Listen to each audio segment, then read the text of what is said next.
진짜. 완전 느낌이 다른데. 뭐가 남지 그러면? 뭐가 남아요 그러면? 뭐가 남냐? 가족. 죽을 건 없죠. 가족. 너 왜 이렇게 비관적이야? 아니 기관적인 게 아니라. 아니 이제 뭐. 그러니까 내가 그랬잖아. 삶이라는 게 두 가지 삶이 있다. 육체적 삶과 사회적 삶. 세종대왕은 죽었지만 세종대왕이 한글 남겼잖아. 지금도 살아있지.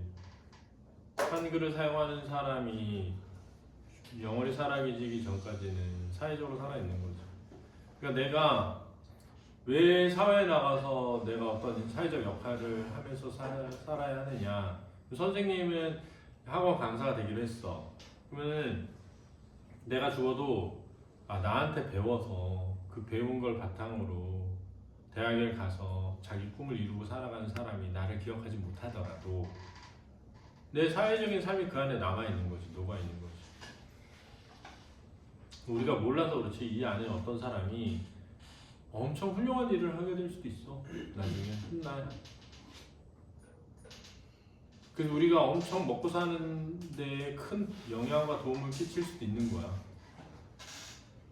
한 사람의 힘이라는 게 그렇게 크다는 거야. 야 지금 주식 봐봐 6천 갔잖아. 6,300까지 갔잖아.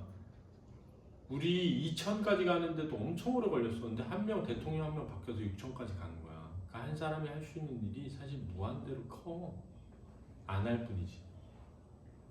너네도 똑같아. 너네가 할 수 있는 거 엄청 많거든. 근데 우리 도영이처럼 세상을 염세적으로 보잖아. 그럼 자기가 할 수 있는 게 없어. 해봐야 의미도 없고. 그렇게 생각할 수 있어. 그게 또 틀린 말도 아니야. 뭐 나 죽음 그만. 그러니까 세종대왕이 야 어차피 죽음 다 그만인데 나 왕으로 태어났으니까 마음껏 술 먹고 놀고 즐기다 갈래. 그럴 수 있지. 내 삶도 아닌데 백성들의 삶에 대해서 고민하면서 한글 만들 필요 없는데 만든 거잖아. 반대 막 하는데. 그치? 그러니까 뭔가 의미 있고 가치 있는 일을 한다는 건 사실 되게 위선적이어야 돼. 내가 선하지도 않은데 선한 척 해야 돼. 훌륭하지도 않은데 훌륭한 척 해야 돼. 그 우리는 한계가 있지. 예를 들면 밤에 휴대폰 보면서 잠 안 자고 싶지. 근데 일찍 자고 일찍 일어나서 내가 나 혼자의 이익이나 개인의 행복을 위해서가 아니라 작게는 가족. 야 니네가 공부 열심히 해봐. 엄마 아빠가 얼마나 행복하겠어. 아니 근데 엄마 아빠가 니네한테 돈 주고 키워주는데 그 정도는 해줄 수 있잖아. 근데 뭘 그렇게 빠득빠득. 그게 뭐 그렇게 큰 나쁜 짓이야. 엄마 아빠 행복하게 해주는 게? 뭐 내 인생 내가 알았는데 니네 주위에 가장 가깝게 너네한테 모든 걸 제공해준 엄마 아빠한테 좀 잘해주면 안 돼? 응? 뭘 그렇게 대단한 걸 한다고 장도영 넌 뭐 요리를 하니 어쩌니 그러면서 엄마 아빠한테 공부하기 싫다느니 아니 엄마 마음 상하게 해가면서까지 할 이유가 뭐가 있어. 그렇게 대단한 것도 아닌데 라고 생각하는 거야 장도영아. 하고 있어. 그래. 근데 요즘에 많이 바뀌었어. 그래서 내가 한번 개빡쳤거든. 제가 동생 공부하지 말라 그래가지고 엄마한테 말했다가 내가 개빡쳤거든. 네가 뭔데 동생 공부하라 말라 하냐고. 아니 그럴 수 있죠 선생님. 뭘 그럴 수도 있죠. 아니 아니 야 공부를 진짜 대학 가려고 하는 게 아니라 그랬잖아. 내가 인생은 그렇게 수단화되어 있는 게 아니야. 내가 수단화된 삶을 사는 게 아니라 내 삶을 목적으로 살아야 된다 그랬잖아. 그러니까 공부를 잘하니까 하는 게 아니라니까. 공부를 해서 잘할 수 있어서 하는 거야? 해야 돼서 하는 거야. 왜요? 그러면 새가 왜 날아다녀? 날개가 있잖아. 인간은 이성을 통해서 문명을 만들었어. 살아가는 모든 걸. 왜? 그게 발달해서. 새는 날아다니면서 문명을 만든 거야. 집도 그렇게 짓고 먹고 사는 것도 다 그렇게 사는 거야. 그러니까 인간으로 태어난 순간 인간은 이성을 사용해서 살아가야 돼. 이성을 사용하지 않고 이런 책상이나 이런 게 어떻게 다 만들어져. 그럼 그 이성을 발달시키는 과정은 되게 다양하지. 근데 오랜 경험치를 통해서 알게 된 거야. 국어, 영어, 수학, 사회, 과학을 가르쳐야겠구나. 그래서 하는 거야. 내가 늘 얘기하지만 정상적 고등학교 과정을 거치지 않은 애들은 상식이 없는 애들 진짜 많아. 군대 가면 느껴. 이런 것도 모른다고? 많어. 그런다고 정상적으로 못 사는 건 아니지만 그게 정상 비정상이라고 말할 건 아니라고 할 수는 있는데 되게 불행하게 사는 거야. 세상을 단면적으로 보게 되기 때문에. 양자역학이 뭔지도 모른 채 살아가는 사람도 많지. 근데 양자역학이 뭔지를 알고 사는 사람하고 다른 사람인 거야 그냥. 그래서 공부는 꼭 내가 공부를 해서 대학을 가야 돼서 수단으로서 하는 게 아니라 내가 한 인간으로서 살아가기 위해서 갖춰야 될 기본적 소양을 갖추는 거야. 그걸 국가가 해줘. 우리나라는. 너네 아프리카에 태어났어 봐. 정도 아프리카 태어났어. 공부 안 해도 됐지. 근데 뭐 아프리카에 태어났으니까 뭐 의미 없는 삶이냐 그런 건 아니지만 나는 그렇게 생각해. 인간답게 살기는 어렵다. 인간으로서 살아가기가 기본적 요건을 갖추고. 그러니까 모든 사회가 그렇게 살고 있는 게 아니야. 우리는 전쟁이라는 참혹한 현실을 겪고 난 뒤에도 그걸 되게 중요하게 여기고 살아왔어. 그래서 부모들이 그 교육에 몰빵을 많이 때렸어. 그리고 공정하지 않으면 눈에 불을 켜고 짜증나. 그 과정이. 그래서 되게 공정한 과정으로 교육 체계가 만들어진 거야. 지금. 그러니까 되게 비합리적인 것 같지만 사실 되게 합리적이야. 그러니까 나는 되게 느껴. 아 이게 다 필요하구나. 국영수가 필요하구나. 삶에. 수학 배워가지고 뭐예요? 인생 살아가는데. 논리적이고 답이 있다는 전제하에 문제를 해결하기 노력하게 돼요. 그런 과정들을 거쳤기 때문에 우리나라 사람들이 두각을 많이 나타내는 거야. 그리고 이번에 현대자동차에 자율주행 들어온 사람이 지금 테슬라 자율주행 맡아서 하던 사람이 들어왔잖아. 우리나라 사람이야. 전 세계에 우리나라 사람들이 엄청난 선진 앞에 있어. 얘는 모르겠지만 클로인가 뭔가 하는 회사는 지금 미국 국방부에서 AI 전투용으로 사용할 수 있게 허락하라는데 CEO가 반대해가지고 지금 거기 난리잖아. 세상은 변하고 있다. 그러니까 AI도 빨리빨리 배워놔. 많이 사용해보고. 그러다 보면 니네가 그걸 이용해서 너네가 대학에 갔을 때 뭔가 할 수 있게 될 수도 있어. 진짜로.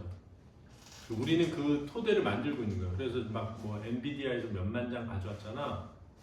그거 니네가 나중에 대학에 가서 연구할 때 사용할 수도 있게 되는 거야. 그걸 이용해가지고 뭔가 먹고 살 거를 만들 수도 있어 우리가. 니네 중에 한 명이. 그래서 AI 로봇이 일을 다 해. 근데 거기 로봇세를 부과해. 그래서 그 로봇세를 걷어. 그 세금을 기본소득으로 줘. 그래서 우리나라 사람으로 태어나면 1인당 한 달에 200만 원씩 매월 나와. 그럼 내가 한 100만 원씩만 알바해서 벌어서 300만 원으로 생활 유지하는 거야. 우리나라만 할 수 있는 거야, 유일하게. 그러면 그 AI 공장이나 이런 거 만들고 반도체칩 만들고 하면 에너지가 많이 드니까 전라남도나 이런 데다 해상 풍력 발전 같은 거 막 만들어. 근데 거기에 돈이 들어가야 되잖아. 그 돈을 국가에서 세워가지고 그 주식을 전부 무상으로 분배해. 그래서 그 주식을 20세가 될 때까지 못 팔게 해. 1인당 다 주고. 청년들한테만. 지금 태어난 애들한테만. 노인들은 주지 말고. 그러면 그 기업이 엄청 성장하면 그 주식 가격이 엄청 올라가. 20세가 되면 기본적으로 내가 3억씩 가지고 있어. 거기서부터 출발하게 만드는 거야. 이런 거 할 수 있다. 이런 거 할 수 있잖아. 왜냐면 국가에서 엔비디아에 얘기해가지고 5만 장인가 뭐 사오는데 엄청난 돈이야. 그거 우리 세금으로 산 거야. 그러니까 그것에서 수익이 나는 거를 국민들한테 돌려주는 거지. 근데 미국은 그게 안 돼. 왜? 몇 명의 CEO들이 거의 다 장악하고 있으니까. 우리나라는 그게 돼. 왜? 사회적으로 그게 더 올바르다 라는 생각을 할 정도로 지적 수준을 갖춘 국민들의 숫자가 많아. 왜? 국가 교육이 잘 갖춰져 있어서 글자를 다 읽을 수 있고. 왜? 세종대왕이 한글을 만들었으니까. 이는 베트남만 가봐. 베트남 글자 없어. 영어 써. 영어로 읽히진 않지만.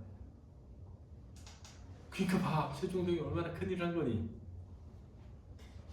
전 세계 지금 AI 관련해서 3위야 우리나라. 미국, 중국 다음.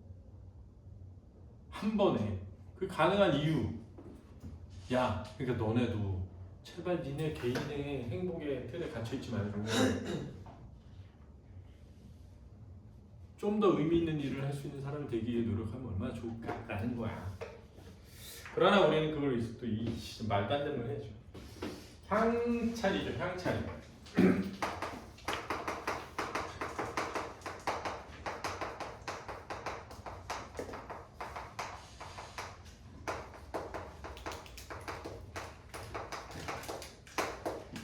또 두 개가 제일 중요해. 왜 중요하냐면 우리말의 어수는 주어, 목적어, 서술어 이렇게 돼 있거든. 근데 요즘에 영어 유튜브 많이 보거든. 영어 강의하는 사람. 그 사람 맨날 얘기하면 주어, 목적어, 동사는 우리나라 문법을 알지도 못하면서 우리나라 문법하고 영문법을 비교해서 얘기하는 거 보면 웃기죠. 우리나라는 동사가 아니라 서술어야. 주어, 목적어, 서술어, 어순인데 한자는 주어, 서술어 순서거든. 이렇게. 그러니까 순서가 달라. 근데 우리말 어순으로 적었어. 한자를 그리렸지만. 두 번째는 한자는 뜻 글자야. 뜻 글자. 음 글자가 아니야. 근데 우리말은 음으로 돼 있어. 원래. 그러다 보니까 우리말은 형태소상 형식 형태소가 발달해 있는데 이 형식 형태소가 없어 중국에.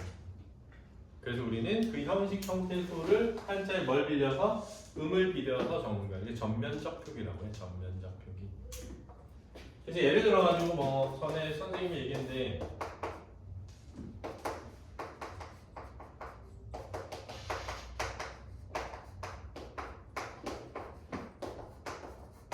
이렇게 써있어 향차에 얘가 나, 집, 가, 사랑, 갈, 마늘, 나 이렇게 돼 있는 거거든. 이 해석이 안 되는 거야.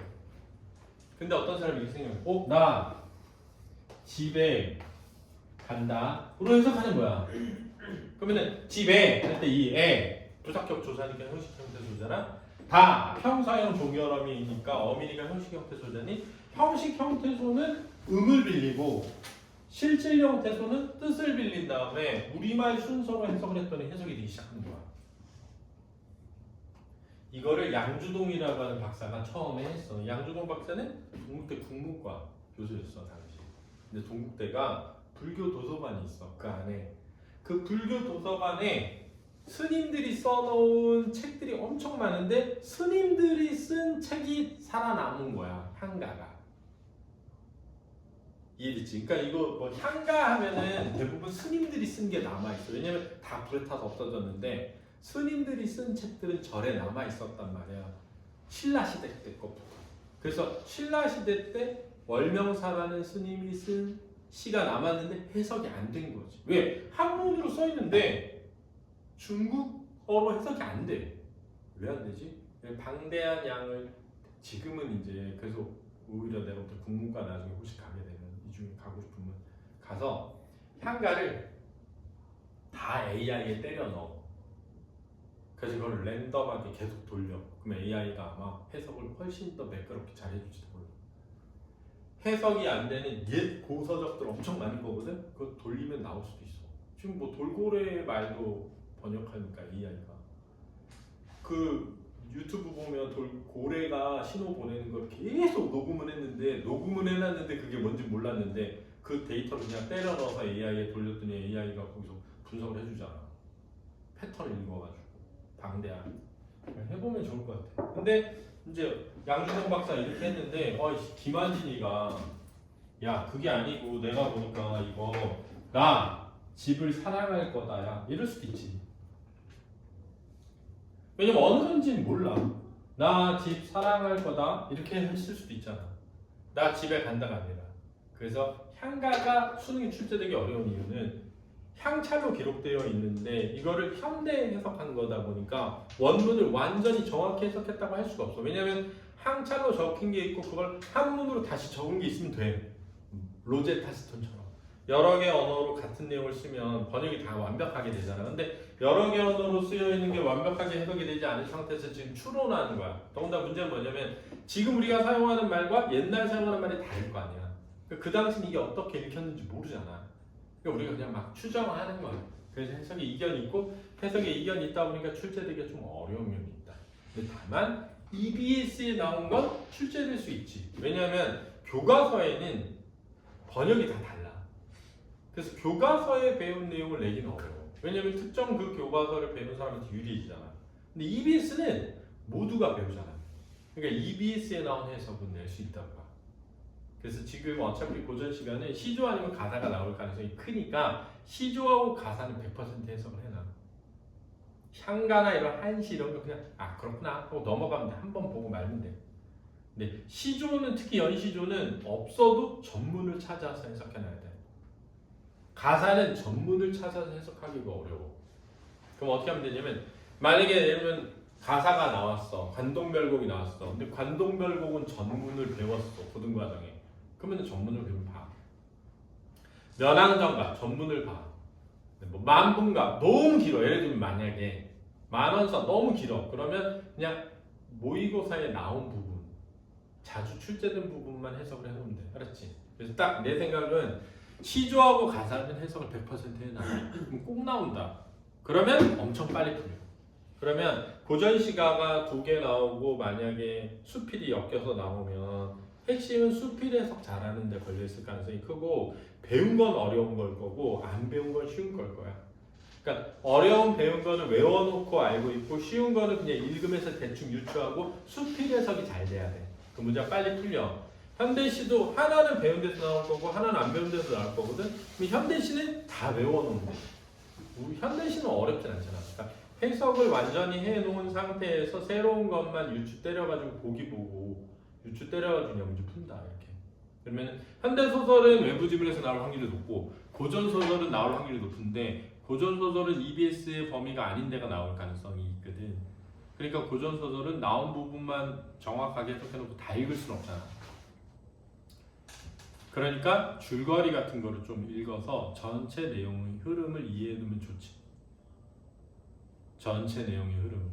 이런 줄거리구나 이 내용이. 그러면 알고 나면 좋잖아. 그래서 예전에 선생님이 고전소설 책 우리 학원에 있었어. 동화책 전체 있는 그거 읽혔어. 근데 도움 많이 됐어. 내가 저기 다시 찾아서 갖다 놓고 버렸나? 다시 사주세요. 학원 옮기면서 버렸는지 모르는데 아무튼 동화책이라 되게 60권짜리였거든. 우리나라 고전소설. 있었던 거 같은데. 그러니까 그거 보면 이렇게 되는 거야? 하는 게 많아. 보면 좋다.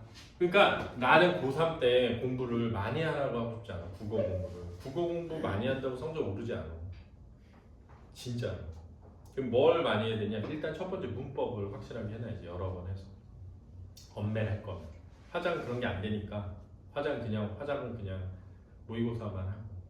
그 다음에 EBS. 어차피 독서는 변형돼서 나오는데 변형되는 순간 어려워. 근데 이런 거 있잖아. 철학 지문. 과학기술에서 좀 어려운 거. 이런 거는 확실히 해놔야 돼. 그러면 그건 변형돼도 비슷해. 변형돼도 법지문, 경제, 법, 철학, 과학기술. 이건 좀 이해되도록 해놔야 돼. 그렇지? 그러니까 이건 그냥 출제되기 어렵다. 근데 해볼게. 질 좋은 자시 가을에 말라서 떨어지지 아니하였대.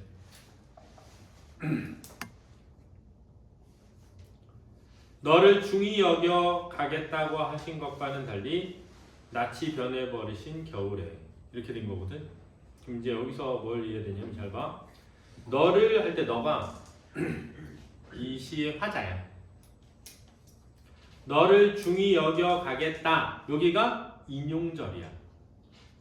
고 하심. 누가? 왕이. 왕이 너를 중히 여겨 가겠다라고 하신 것과 달리 낯이 변해버리셨다. 얼굴이 변했다는 거야. 그렇지? 이 얼굴이 변해버렸다는 건 뭐냐면 마음이 변했다는 걸 의미하는 거야. 알았지? 마음이 변했다는 거야. 봐봐. 우리는 인간은 다른 동물과 달리 얼굴에 표정이 있대. 다른 동물도 표정이 있는데요. 있을 수 있지. 근데 인간만큼 표정이 다양하지 않거든. 근데 인간은 얼굴의 표정에 뭐가 드러나? 마음이 드러나. 진짜로. 그래서 니네 우리 코비드 19 때 마스크 쓰고 다녔잖아. 그때 인간과 인간 간의 마음의 전달이 굉장히 줄어든 거야. 사실은. 그래서 수업하는데 엄청 어려웠어, 쟤는. 왜냐면 마음이 안 읽혀. 그 쟤네가 지금 내 수업을 듣고 있는지 내 수업이 괜찮은지를 이해를 못 하겠는 거야. 표정이 없으니까. 그래서 여기서 낯이 변해버리셨다. 이거는 임금의 마음이 변했다는 거야. 지금 계절은 겨울이고. 그럼 원래는 질 좋은 잣이 가을이 되면 그냥 따서 먹거나 또는 떨어져야 되는데 떨어지지 아니하고 있는 거거든. 그러면은 어떻게 보면 이거 뭐냐면 변하지 않은 거지. 이해됐니? 변하지 않았는데 임금은 뭐였어? 마음이 변했다는 거야. 그래서 이거를 자연과 인간의 대비 이렇게 이해할 수 있지. 자연과 인간의 대비. 질 좋은 잣이 가을에 말라 떨어지지 아니하였는데 너를 중히 여겨가겠다고 했던 그 과거와 달리 마음이 변해버린 이 겨울에. 이런 뜻이 알았니? 달이 그림자 내린 연못의 끝에 지나가는 물결에 대한 모래로구나. 했더니 이게 뭐냐? 내가 달이 그림자 내린 연못 끝에 있는 모래 같구나. 이 뜻이 알았지? 그러니까 나를 모래에 빗댄 거야. 그럼 여기에 지나가는 물결은 뭐냐? 왕이지.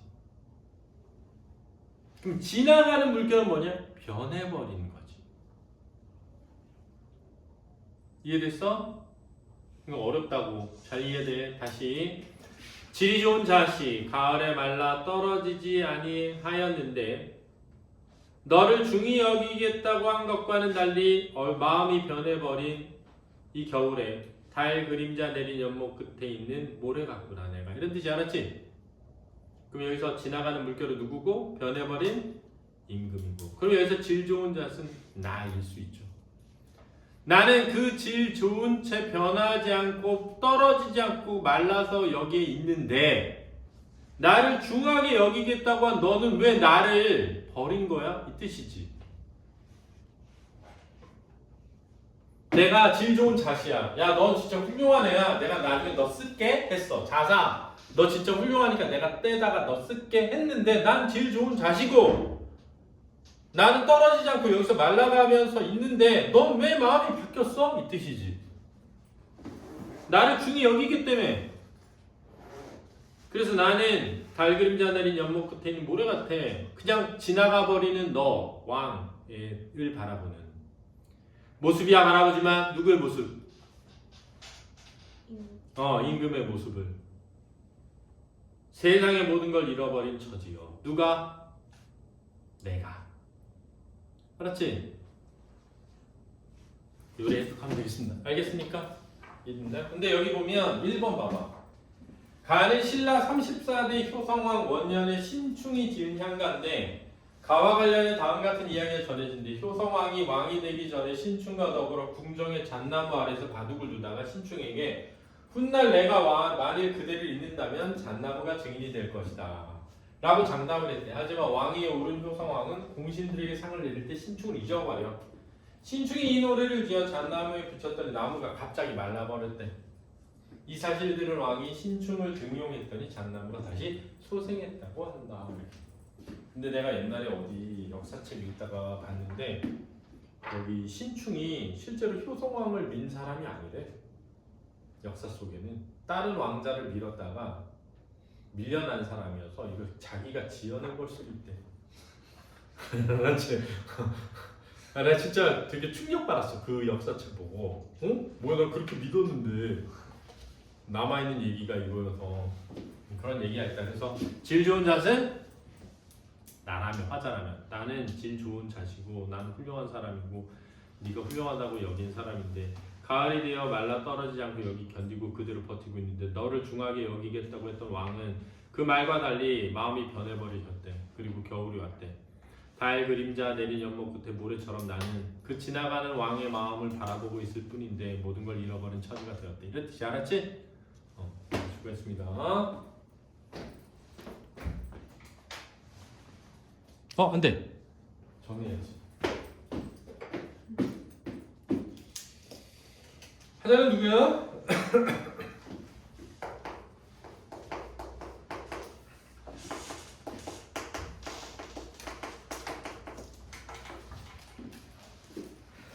어머니.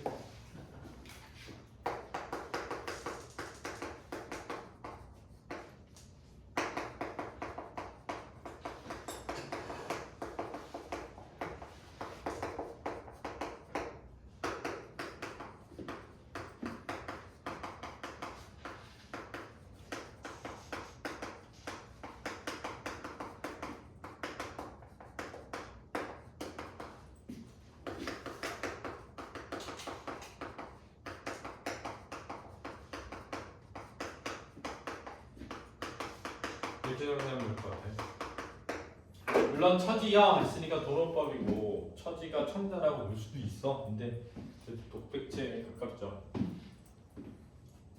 이렇게 정리하고 정리해놔야 돼.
이런 거 다 옛날에 쌤이 정리해줬던 거.